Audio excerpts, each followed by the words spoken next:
Hello, everyone. This is Lisa Andrus, Psychic Medium, and this is your weekly reading for December 7th through 13th, 2015. And this week, as you can see, I'm using the daily guidance from your Angels Oracle cards by Doreen Virtue. My voice sounds a little off because I came back from the UK on Monday the 30th, and I guess I came back with a little head cold. I lost my voice for a few days, and I prayed to get it back, not only for my own use, but so I could do this reading. And today is this, my voice has sounded the best that it has in days. So I'm getting there slowly but surely, and I'm happy to be there. I decided because of that, I'm going to use the daily guidance from your Angels Oracle cards because it's a nice, gentle deck with clear messages. And if you don't have any of these decks and you're wondering which one to start with as far as Oracle cards, this is a great starter deck, okay?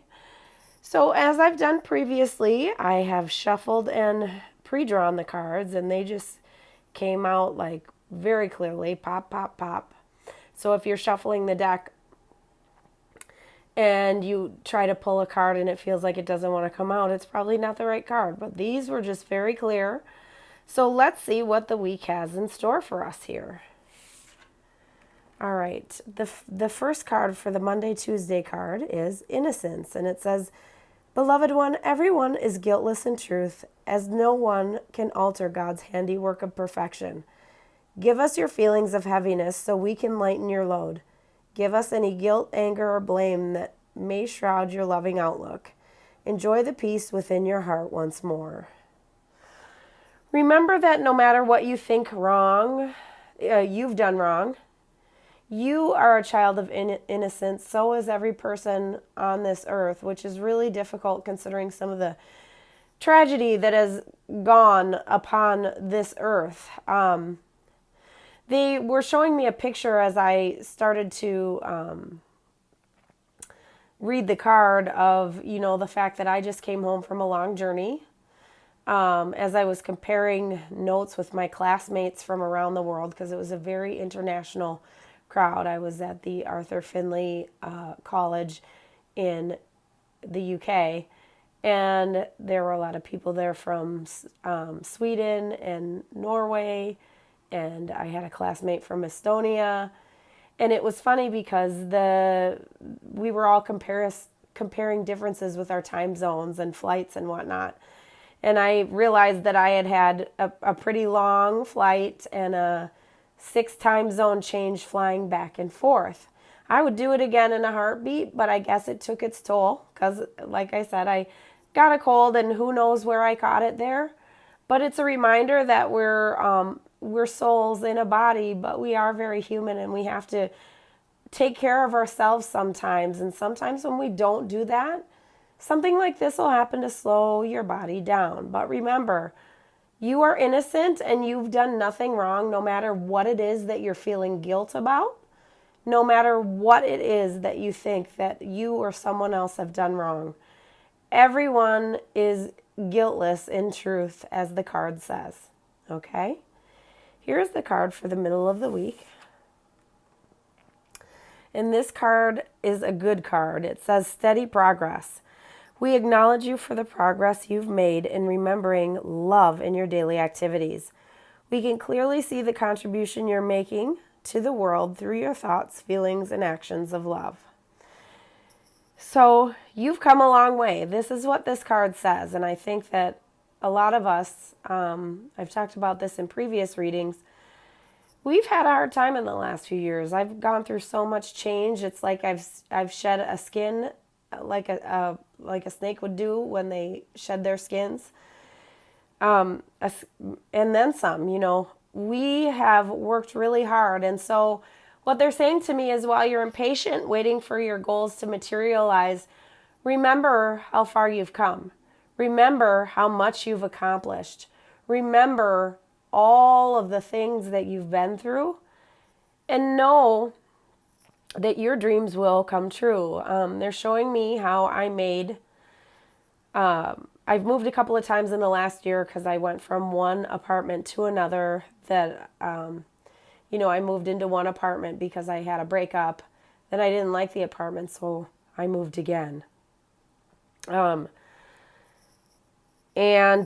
I really want a house. And even though I can't move again right now, part of my steady progress was to make myself a list of here's my plan. If things stay the same way they are now, here's how I can save the down payment that I want to. It actually really helped me make not only a reasonable timeline for myself, but it also made me feel better because sometimes when we have big lofty goals, they can seem really far away. And this card says you're making steady progress. We understand that impatience is a part of humanity. But remember that life is a journey and to try to enjoy the journey along the way.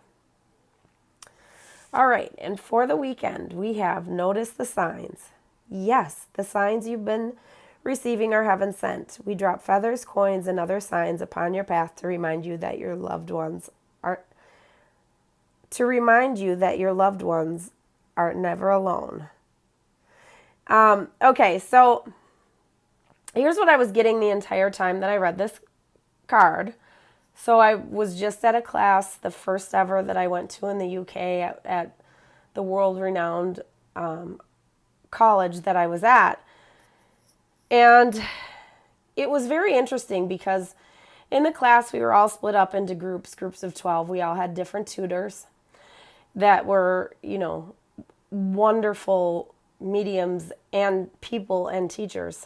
And what I realized when I was in my group that we were all different levels of mediums. Some had been practicing mediums, some were somewhere in the middle, and some were a little earlier on their path.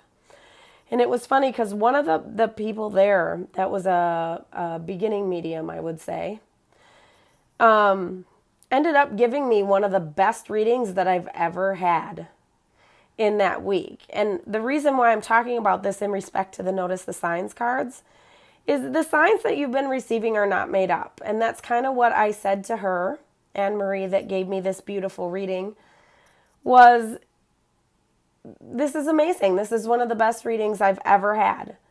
And so, and one of the other things I've heard from a couple of the different tutors there that week while I was doing readings and while they watched me doing readings is that I throw away a lot of my evidence. So what that means is I'm bringing a spirit through of someone, and I'll give you one example.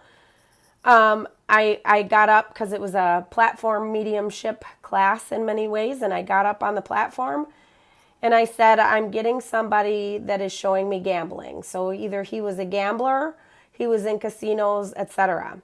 When I didn't get any bites or get any hits on it, I moved on.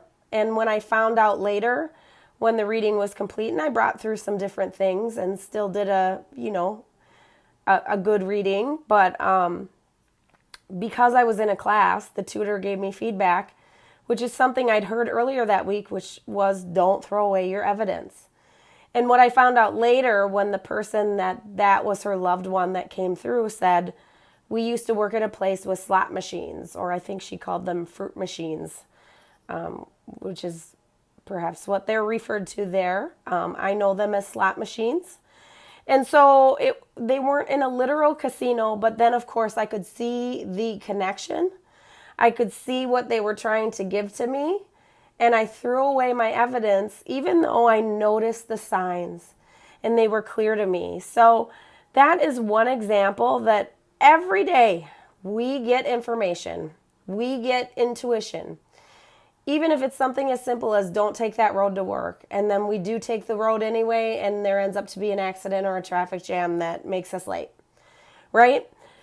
And they're not giving you these things for you not to notice the signs. So it was interesting because in my finding that I was throwing away some of my evidence, it just kind of pieces together for me the fact that sometimes we can be our own worst enemies, even though we don't mean to be, because we are not taking time to notice the signs, or we discredit the signs.